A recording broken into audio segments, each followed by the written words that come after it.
ناظرین آداب، hot cake studio میں آپ کا خیر مقدم ہے۔ آپ دیکھ رہے ہیں اپنا پسندیدہ پروگرام چلو بات کر کے دیکھتے ہیں۔ میں ہوں حقانی القاسمی اور میرے ساتھ بہت خاص مہمان ہیں ڈاکٹر ادریس صدیقی صاحب، جنہوں نے بچوں کے حوالے سے تقریباً 60 کتابیں تحریر کی ہیں اور انہوں نے سائنسی کہانیاں بھی لکھی ہیں۔ بچوں کے تعلق سے ان کا جو کارنامہ ہے وہ یقیناً قابل ستائش ہے۔ ان کی دیوانگی قابل دید بھی ہے اور قابل داد بھی ہے۔ یہ مختلف علاقوں کا دورہ کر کے بچوں کے ادب کے تئیں لوگوں کو بیدار کر رہے ہیں۔ ڈاکٹر ادریس صدیقی صاحب، آپ کا اسٹوڈیو میں خیر مقدم ہے۔ شکریہ۔ ڈاکٹر ادریس صدیقی صاحب کا تعلق بنیادی طور پر اکنامکس سے ہے، مگر اس کے باوجود بھی انہوں نے ادب سے اپنا رشتہ جوڑا ہے۔ تو ڈاکٹر صاحب، آپ سے سب سے پہلا سوال یہ ہے کہ آپ معاشیات کے طالب علم رہے، اس کے باوجود اردو جیسی زبان سے آپ نے کیوں اپنا رشتہ قائم کیا جو مشتعار الفاظ پر قائم ہے؟ پہلی بات تو اردو زبان میری مادری زبان ہے۔ میرے گھر میں یہی زبان بولی جاتی تھی اور اسی سے میری دلچسپی پیدا ہوئی۔ پھر بہت سے ماہنامے آتے تھے جنہیں میں پڑھا کرتا تھا، اس میں کھلونا کا ذکر خاص طور سے کرنا چاہوں گا۔ اس کی کہانیاں پڑھا کرتے تھے تو کھلونا کا بہت انتظار رہتا تھا، اس سے بھی دلچسپی پیدا ہوئی۔ ابن صفی کے ناولز پڑھنا شروع کیے تو اردو میں دلچسپی بڑھتی چلی گئی اور رفتہ رفتہ اس طرح سے اردو میں دلچسپی اتنی ہوئی کہ میں خود اردو میں لکھنے لگا۔ تو اردو زبان سے مجھے بے انتہا محبت ہے، میرا جنون ہے، میرا شوق ہے، میری دیوانگی ہے۔ جی ڈاکٹر صاحب، یہ بتائیں کہ آپ نے بچوں کی تدریس کے لیے جو ایک نئی ٹیکنیک استعمال کی ہے وہ کس حد تک معاشرے کے لیے مفید ثابت ہو رہی ہے؟ بچوں کو پڑھانے کے لیے اور نصاب کو ایک دلچسپ بنانے کے لیے بہت ضروری ہے کہ کچھ ایسی تکنیک استعمال کی جائے کہ بچوں کو تعلیم سزا کے بجائے مزہ محسوس ہو۔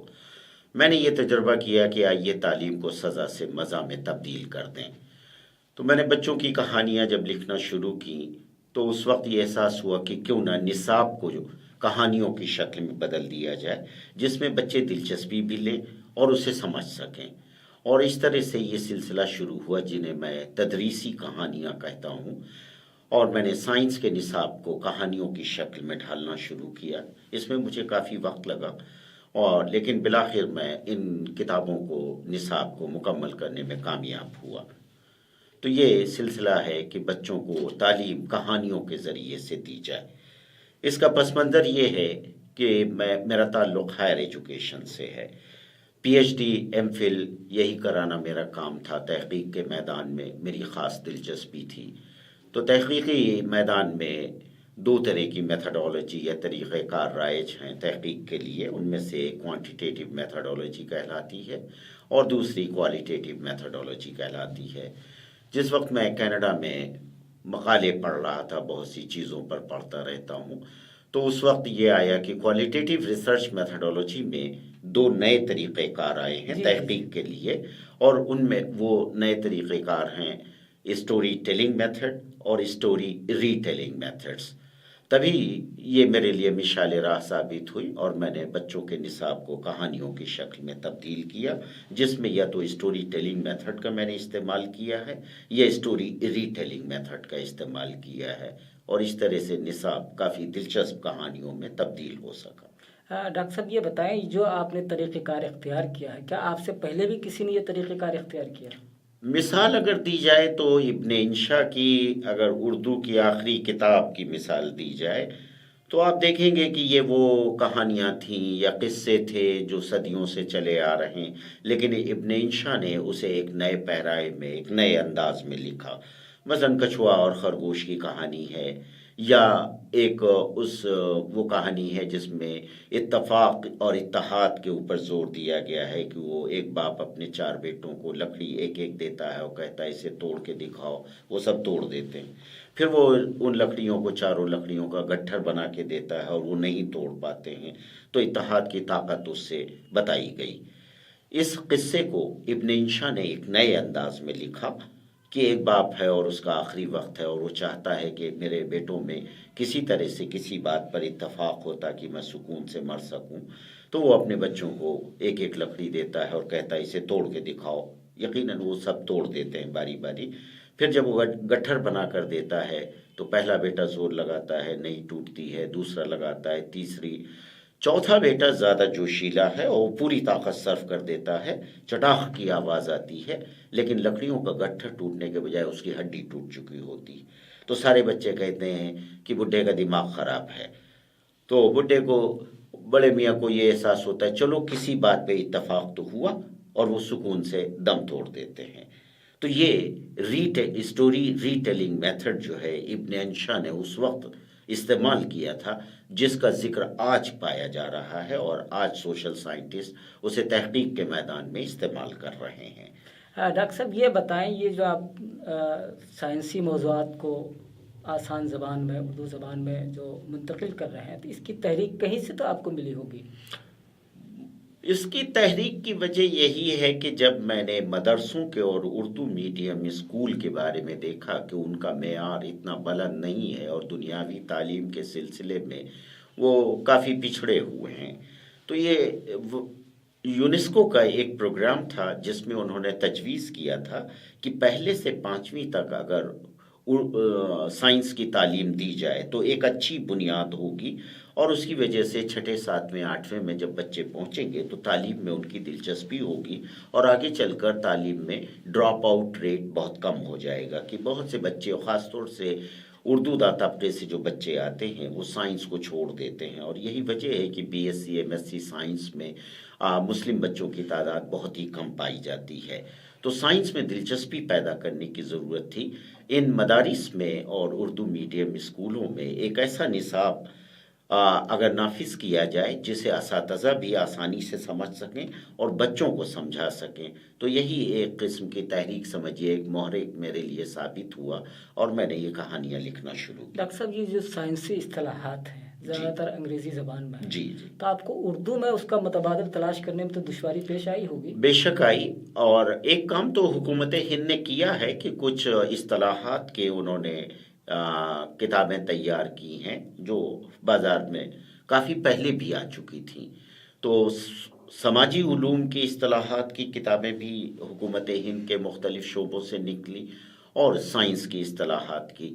میرا کام آسان کیا NCERT کی کتابوں نے جو اردو زبان میں ہیں، تو اس میں سائنسی اصطلاحات کو انہوں نے اردو میں استعمال کیا ہے.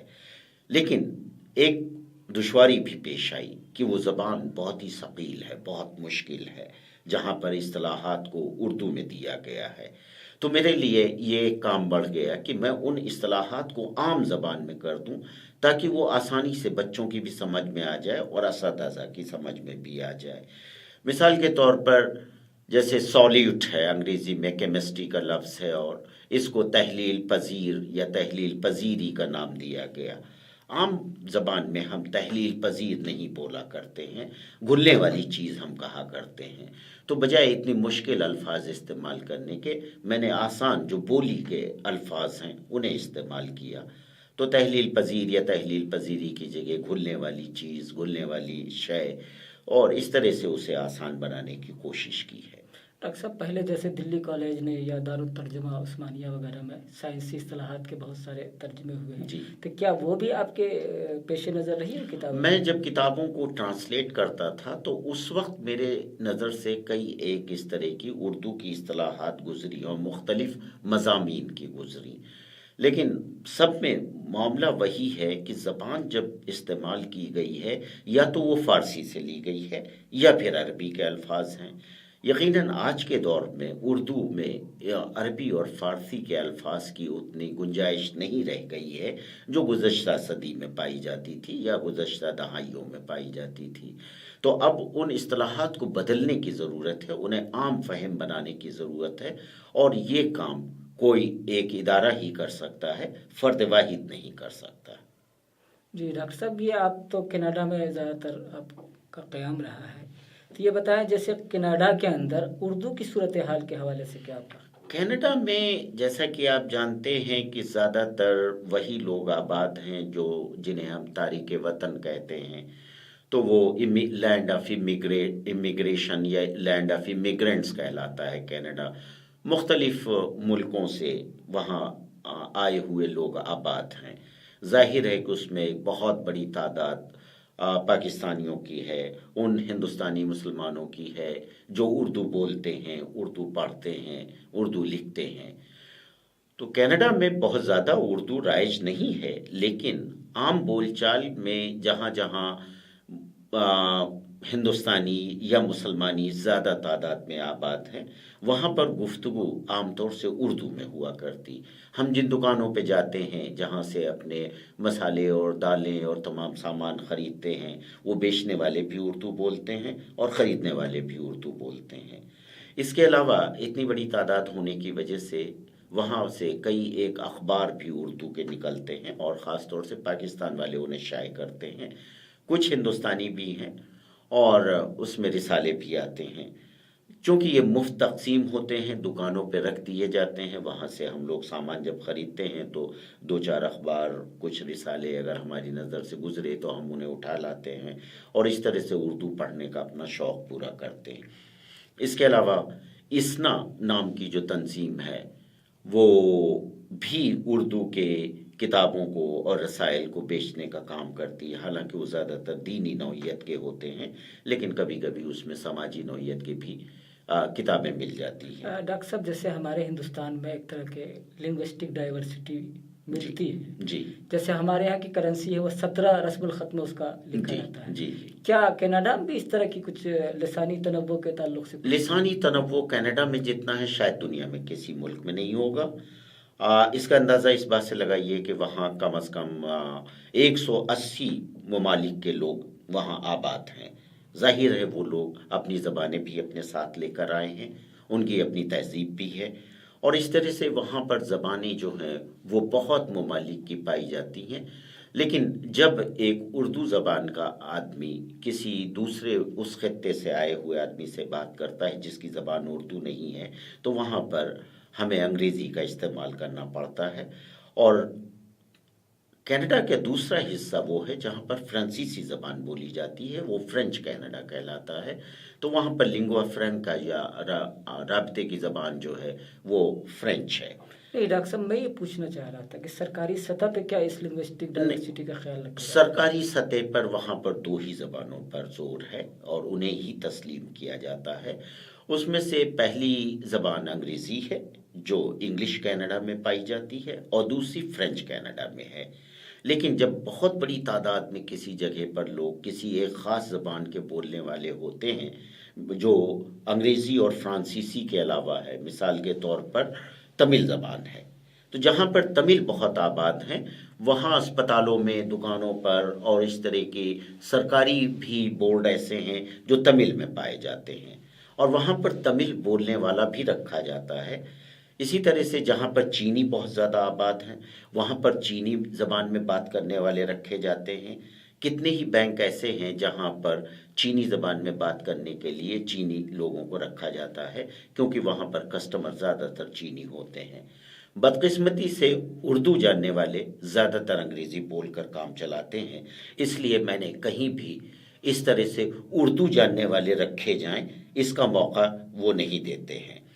ڈاکٹر صاحب، آپ سے ایک سوال اور بھی کرنا ہے مجھے کہ آپ یہ جانتے ہوئے بھی کہ بچوں کا جو ادب لکھا جا رہا ہے ایکیڈمک ڈسکورس میں اس کی کوئی اہمیت نہیں، کوئی امپورٹینس نہیں، اس کے باوجود بھی آپ اس پہ کیوں زیادہ مرکوز ہیں؟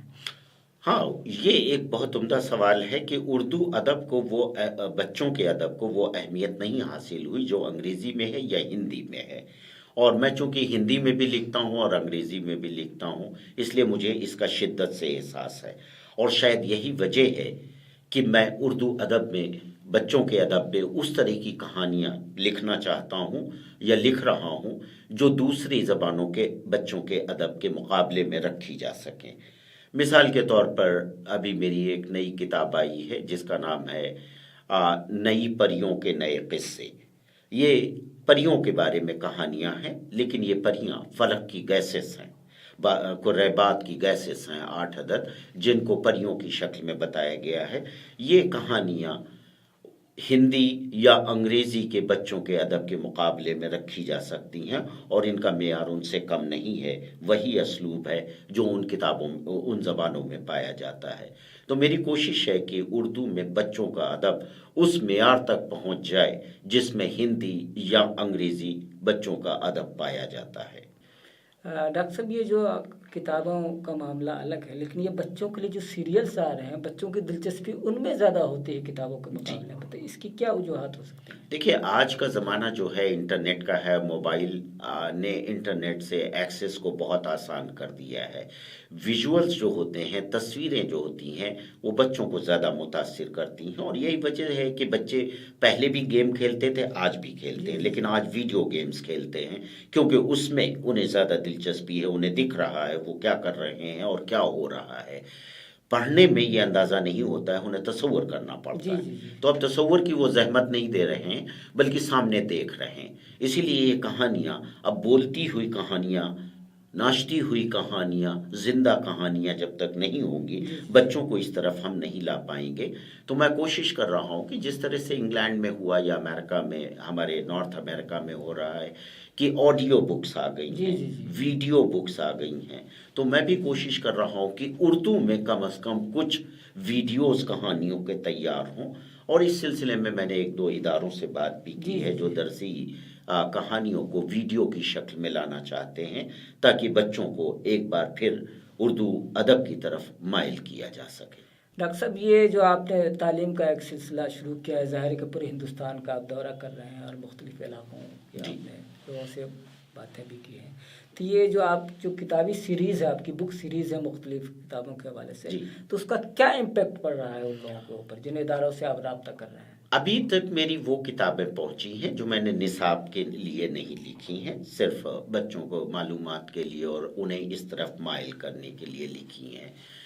کسی بھی چیز کو مائل کرنے کے لیے کچھ ابتدائی مرحلے ہوتے ہیں جنہیں پورا کر لینا چاہیے، تو ایک بار انہیں کہانیاں پڑھنے کا شوق، اور خاص طور سے سائنسی کہانیاں پڑھنے کا شوق بچوں میں پورا پیدا کرنا ضروری ہوتا ہے۔ تو یہ ایک بنیادی کام میں نے کرنے کی کوشش کی، جو کافی برسوں تک میں نے کیا ہے، اور اس کے بعد یہ نصاب کی کتابیں تیار کی جو کہانیوں کی شکل میں ہیں۔ ابھی یہ منظر عام پہ نہیں آئی ہیں، یہ اشاعت کے مرحلے سے گزر رہی ہیں، اور انشاءاللہ اگلے مہینے سے ان کتابوں کی اشاعت ہو جائے گی اور یہ بازار میں آ جائیں گی۔ کوشش یہ ہے کہ پہلے ایک فضا ہموار کی جائے، تعلیمی اداروں سے بات کی جائے جو اردو میڈیم اسکول ہیں یا دینی مدارس ہیں، کہ وہ اس خیال کو سمجھ سکیں اور ان کتابوں کی افادیت کو سمجھ سکیں۔ تو میں نے اسی سلسلے میں دورہ کیا، اور مہاراشٹر سے لے کر اور کرناٹک تک میں نے کافی جگہوں پر میں تعلیمی اداروں میں اور درسگاہوں میں، دینی درسگاہوں میں گیا ہوں، اور میں نے پایا کہ وہاں پر بھی رسپانس جو ہے بہت اچھی ملی، پذیرائی ہوئی اس خیال کی، اور وہ متفق ہیں۔ تو اب میدان تیار ہو چکا ہے، اشاعت ہوتے ہی ان کتابوں کو مدارس تک پہنچانے کی بھی ذمہ داری کسی حد تک میں نے لی ہے، تاکہ آنے والی نسلوں کے لیے نئی راہیں ہموار کی جا سکیں۔ سر، آپ نے جو کتابیں لکھی ہیں وہ نجی اداروں کا تو معاملہ الگ ہے، لیکن کیا سرکاری اداروں میں ان کی شمولیت نہیں کی جا سکتی؟ یا سرکاری سطح پہ گفتگو کی جائے کہ اتنی اہم کتابیں ہیں اور آج کی جدید تکنیک کے لحاظ سے ہیں، تو ان کو نصاب میں شامل کیا جائے؟ ہاں، اس کے لیے جو مدرسہ بورڈ ہیں، جیسے اتر پردیش میں مدرسہ بورڈ ہے، اس سے بھی رابطہ قائم کرنے کی کوشش کی جا رہی ہے۔ یہ بات ان تک کسی حد تک ہوئی کہ اس قسم کی کتابیں اب ہم شائع کر رہے ہیں، تو جب تک کتابیں ان کے ہاتھ میں نہیں پہنچ جائیں وہ اس کا فیصلہ نہیں کر سکتے، مگر مجھے امید ہے کہ مدرسہ بورڈ جو ہیں ان کتابوں کی پذیرائی کریں گے، اور خاص طور سے مدارس میں انہیں دینی تعلیم کے جو مدارس ہیں اس میں نصاب میں شامل کریں گے۔ یہ ہندوستان میں اپنی قسم کی، اپنی نوعیت کی پہل ہوگی کہ جب ابتدائی درجات میں سائنس کی تعلیم دی جائے گی، جیسا کہ آپ واقف ہوں گے کہ ابھی ابتدائی درجات میں سائنس کی باقاعدہ تعلیم نہیں دی جاتی ہے۔ یونیسکو کا یہ خواب تھا، ایک پروپوزل تھا کہ ابتدائی کلاسوں میں ہی، ابتدائی جماعتوں میں ہی سائنس کی تعلیم دی جائے۔ میں نے انہی کا سلیبس لے کر، انہی کا نصاب لے کر یہ کتابیں تیار کی ہیں، تاکہ اس خواب کو شرمندہ تعبیر کیا جا سکے۔ ڈاکٹر صاحب، یہ آپ تو کینیڈا میں بہت دنوں تک مقیم رہے، تو جیسے یہاں کی صورتحال ہے، بہت زیادہ غربت ہے، بہت زیادہ پسماندگی ہے، تو کیا کینیڈا میں بھی ایسی پسماندگی ہوگی کہ لوگ تعلیم کی راہ میں انہیں دشواریاں پیش آتی ہوں؟ تعلیم کینیڈا میں یہ حکومت نے خیال رکھا ہے کہ 12ویں تک کی تعلیم مفت ہے وہاں پر، اور اس حد تک وہ آسانی فراہم کرتے ہیں کہ بچوں کو نہ صرف فیس دینے سے آزاد کیا ہے، بلکہ ان پر یونیفارم کا بوجھ نہیں ہے، کتابیں، کاپیاں، تمام چیزیں حکومت انہیں مہیا کرتی ہے۔ یہاں تک کہ جو بچے یہ کہتے ہیں کہ آج میں نے ناشتہ نہیں کیا ہے اور میں بھوکا ہوں، تو اسکول کہیں نہ کہیں سے ان کو ناشتے کا انتظام کرتا ہے، وہ ایک نہیں 10 بچے ہوں ان کے لیے انتظام کیا جاتا ہے۔ تو وہاں پر غربت اگر پائی جاتی ہے، جو ظاہر ہے کہ ریلیٹو ہے یہاں کے مقابلے میں وہاں کی غربت، لیکن اگر کچھ لوگ کم آمدنی کے طبقے سے تعلق رکھتے ہیں تو ان کے لیے تعلیم کے دروازے بند نہیں ہیں، مفت تعلیم انہیں فراہم کی جاتی۔ ہائر ایجوکیشن مہنگی ہے، 12 کے بعد جب بچہ جاتا ہے، چاہے وہ اس کے سامنے 3 راستے ہوتے ہیں، یا تو وہ ٹریڈز کالجز میں جائے جہاں مختلف قسم کے ہنر وہ سیکھتا ہے، وہاں پر بھی حکومت جو ہے کم آمدنی والے طبقے کے جو بچے آتے ہیں ان کو فیس مہیا حکومت کر دیتی ہے تاکہ ان پر بار نہ پڑے، اور اس طرح سے ہنرمند لوگ پیدا ہوتے رہیں جن کی وہاں بے حد ضرورت ہے۔ اس کے علاوہ معاشرتی کالج ہیں جنہیں کمیونٹی کالجز کہا جاتا ہے، ان میں تعلیم مہنگی ہے، اس کے لیے حکومت ہر اس شخص کو یا اس بچے کو ایک قرض دیتی ہے تاکہ وہ تعلیم حاصل کر سکے اور فیس ادا کر سکے، جو اگلے 30 سالوں میں کہیں ادا کرنا ہوتا ہے انہیں چھوٹی چھوٹی قسطوں میں۔ اور یہی سلسلہ یونیورسٹی میں بھی پایا جاتا ہے کہ وہ جب یونیورسٹی کی بہت زیادہ فیس ہے، لیکن اسے دینے کے لیے، اسے آسان بنانے کے لیے حکومت انہیں قرض دیتی ہے اور وہ بہت چھوٹی چھوٹی قسطوں میں لیا جاتا ہے۔ اور فیس میں یہ خیال رکھا گیا ہے کہ غیر ملکی طلباء کے مقابلے میں جو ملکی طلباء ہیں ان سے صرف 1/3 فیس لی جاتی ہے، جو بہت زیادہ ان کے لیے نہیں ہوئی۔ اس کے باوجود بھی انہیں قرض کی فراہمی کی جاتی ہے، لون اسکالرشپ دیے جاتے ہیں، اور اس طرح سے ہر بچہ تعلیم حاصل کر سکتا ہے، وہ جس معیار تک چاہے۔ تو ہندوستان میں بھی میرے خیال سے اس طرح کی سہولیات ہیں یا ہونی چاہیے؟ ہونی چاہیے، ہیں تو نہیں، کیونکہ ابھی ابتدائی تعلیم سرکاری اسکولوں میں تو مفت ضرور ہے، لیکن وہاں پر بھی کچھ نام کی فیس پڑتی ہے۔ پچھلے کچھ سالوں میں یہ کیا گیا ہے کہ نصاب جو ہے انہیں مفت فراہم کیا جانے لگا ہے، اور اس طرح سے ان پر بار نہیں ہے۔ مڈ ڈے میل دیا جانے لگا ہے ہر بچے کو، اور اکثر یہ کہا جاتا ہے کہ بہت سے بچے صرف کھانے کی وجہ سے ہی اسکول آتے ہیں، تو چلیے کسی وجہ سے آ رہے ہوں، یہ ایک اچھی پہل ہے، اچھی کوشش ہے، لیکن ابھی ہائی اسکول وغیرہ میں ثانوی تعلیم یا ہائر ایجوکیشن میں اس طرح کی بہت زیادہ سہولیات حکومت کی طرف سے نہیں مل سکی ہیں، اور پرائیویٹ یونیورسٹیز بہت مہنگی ہیں، تو ہر بچے کو اسکالرشپ نہیں مل پاتا ہے جو بینک کے ذریعے عام طور سے اسکالرشپ۔ کیا نہیں لگتا کہ یہ جو تعلیم گاہیں ہیں اب تجارت گاہوں میں تبدیل ہوتی جا رہی ہیں؟ پرائیویٹ اسکول جب شروع کیے گئے تھے تو اس کے پیچھے ایک کوشش یہ تھی کہ جس طرح سے ہمارے نارتھ امریکہ میں 2 ہی ملک آتے ہیں، ایک امریکہ آتا ہے اور ایک کینیڈا آتا ہے، تو نارتھ امریکہ میں یہ دیکھا گیا کہ جو پرائیویٹ یونیورسٹیز ہیں، کالجز ہیں، ان کا معیار بہت بلند ہے۔ اور کیوں بلند ہے؟ کیونکہ وہ زیادہ تر صنعتی اداروں نے یا صنعت کاروں نے وہ قائم کیے، انہوں نے بے تحاشا پیسہ لگایا اور اپنے اداروں کو بہت معیاری ادارہ بنا دیا۔ ایسی ہی امید ہندوستان میں بھی کی جا رہی تھی، لیکن ہوا برعکس، کیونکہ یہ جو نجی ادارے ہیں یہ بجائے تعلیم کے معیار کو بلند کرنے کے آمدنی کے معیار کو بلند کرنے میں لگ گئے، اور اس طرح سے یہ ایک دکانوں کے طور پر کام کر رہے ہیں، تو وہ مقصد پورا نہیں ہو سکا۔ میرے نزدیک زیادہ تر نجی اداروں کو بند کر دینا چاہیے، ان سے معاشرے کو کوئی فائدہ نہیں ہو رہا ہے۔ ڈاکٹر صاحب، آپ نے معاشرے کے فائدے کی بات سوچی ہے، تو یہ ادب جو ہے، تو ظاہر ہے کہ ادب کی کیا یوٹیلیٹی ہے معاشرے کے لیے؟ ایسا مجھے محسوس ہوتا ہے کہ جو ایک فنکشنل کردار ہوتا ہے ادب کا معاشرے کے لیے، وہ ختم ہو چکا ہے۔ دیکھیے، ادب کا کبھی بھی افادیت ختم نہیں ہوتی ہے۔ اگر آپ دیکھیں کہ جب روس میں زار کی حکومت ہوا کرتی تھی اور اس زمانے میں انسانی حقوق جو ہیں وہ تقریباً وہاں ختم کر دیے گئے تھے. اس وقت بھی ادب کی وہاں پر گنجائش تھی. چیخوف کی کہانیاں پڑھیے جو اسی دور کی یاد دلاتی ہیں. تو اس زمانے میں بھی ادب کو ختم کرنے کی کوشش ضرور ہوئی، لیکن ادیبوں نے اسے زندہ رکھا اور انسان کے جو بشری تقاضے ہیں، جو ان کی ضروریات ہیں ذہنی اور علمی اور تعلیمی، ادب نے کافی حد تک پوری کی. اخلاقیات کا درس بھی ادب دیتا ہے. نظام میں جو خرابیاں ہیں ادب ان کی نشاندہی کرتا ہے، ان پر طنز کرتا ہے، ان پر ہنستا ہے، اور کہیں نہ کہیں سیاستدانوں پر اس کا اثر ضرور ہوتا ہے. تو ہندوستان میں جیسے کہ راگ درباری کی مثال دی جا سکتی ہے کہ یہ طنز و مزاح جو ہے وہ یوں ہی ضائع نہیں گیا ہے. یا کرشن چند نے ایک تجربہ کیا تھا، ایک گدھے کی واپسی لکھی تھی، تو وہ بھی ضائع نہیں ہوا تھا. تو اس طرح سے میں یہ سمجھتا ہوں کہ ادب ہر دور میں اپنی افادیت رکھتا ہے. اخلاقی اقدار کو قائم رکھنے میں ادب کی مدد کی ضرورت ہوتی ہے، اور اس کے علاوہ جو ہمارا سیاسی نظام ہے یہ ہمیشہ سے شاید بہت خراب رہا ہے اور شاید یہ ہمیشہ خراب رہے گا. تو اس سیاسی نظام کو راہ راست پر رکھنے کے لیے، اس پر ایک طرح کا انکش لگانے کے لیے ادب کہیں نہ کہیں سے آگے ضرور آتا ہے اور اس کی اہمیت واضح ہوتی رہتی ہے. تو ڈاکٹر صاحب پھر افلاطون نے کیوں شاعروں کو جلا وطن کرنے کا حکم دیا تھا؟ ظاہر وہ جانتے تھے ان شاعروں کا کوئی معاشرے کی فلاح بہبود سے کوئی تعلق نہیں ہے، اسی وجہ سے انہوں نے جلا وطن کرنے کا حکم، جبکہ افلاطون خود ہی شاعر تھے. جی جی.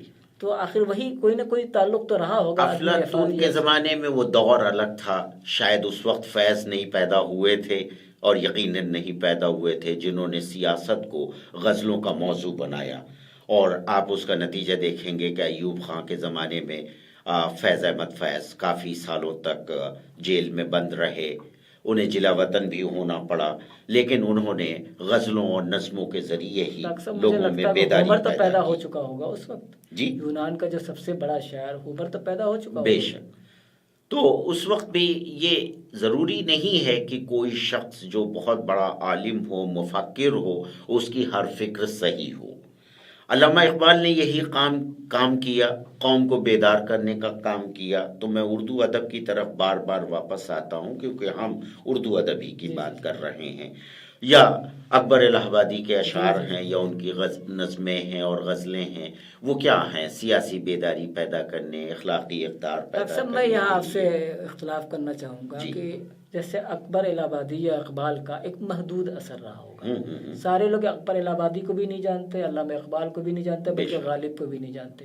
تو آخر معاشرے کے ایک بہت ہی محدود طبقے ہی پر تو اثر پڑا ہوگا اس کا. دیکھیے، عام معاشرتی نفسیات پہ کوئی خاص اثر کیا ان کی شاعری کا پڑا ہے؟ دیکھیے، ایک پوری قوم پر تو اثر پڑا ہے جہاں تک اقبال کا تعلق ہے. ایک پوری قوم جو 1-2 کروڑ لوگوں پر ہی محدود نہیں ہے، بلکہ پوری قوم پر محیط ہوا، جس کی تعداد آج شاید 30 کروڑ 35 کروڑ سے بھی زیادہ ہے.